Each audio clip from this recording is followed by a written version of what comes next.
Have you ever seen siblings who look nothing alike, or one who looks just like their mother and the other their father? This variation in siblings is due to genetic variation and is the result of meiosis.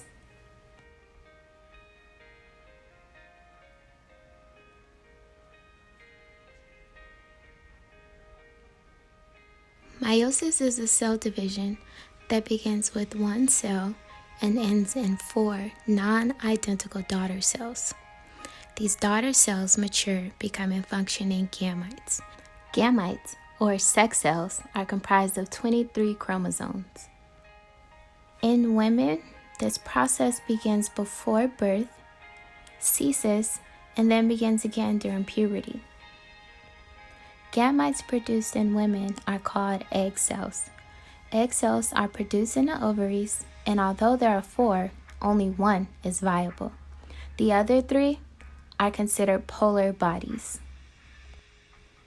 For men, this process begins at puberty, and sperm cells are produced in the testes. Unlike in women, all 4 cells are viable. Meiosis is similar to mitosis, which produces cells that heal wounds or aid in growth. The cell grows through PMAT, prophase, metaphase, anaphase, and telophase. But it differs by completing PMAT a second time. This is indicated by Roman numeral 1 or 2. Before meiosis begins, the cell will undergo interphase, where it replicates its DNA in preparation. At this point, the chromosomes are not visible, but as the cell moves into prophase 1, they become visible and the chromosomes condense and find their homologous pairs. Homologous pairs are chromosomes who are the same size and contain the same types of DNA in the same locations. Once the pairs have formed, they begin to transfer genetic information to one another. This exchange between homologous pairs is called crossing over.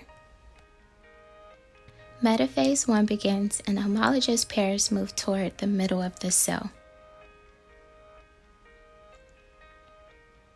Next, the spindle fibers begin to pull the chromosomes away from the middle during anaphase 1. In telophase 1, 2 new nuclei begin to form, and with the aid of cytokinesis, the cytoplasm is split into 2. These 2 cells then go through PMAT once again.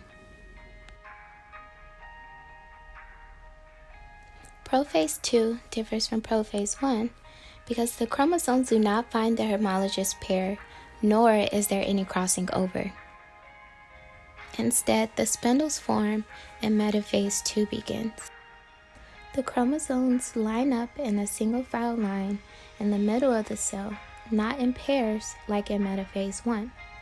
Next, in anaphase 2, the spindle fibers begin to pull the chromatids away from the middle.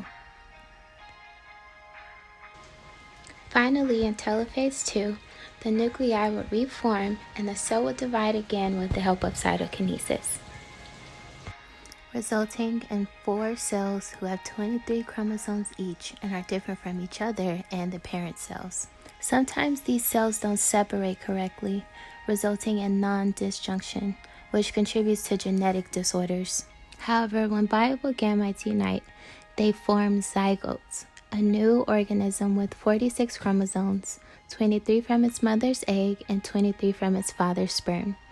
Each zygote will have existing genes mixed up into new combinations or genetic variation. I hope this video aids in your understanding of meiosis. Thanks for watching.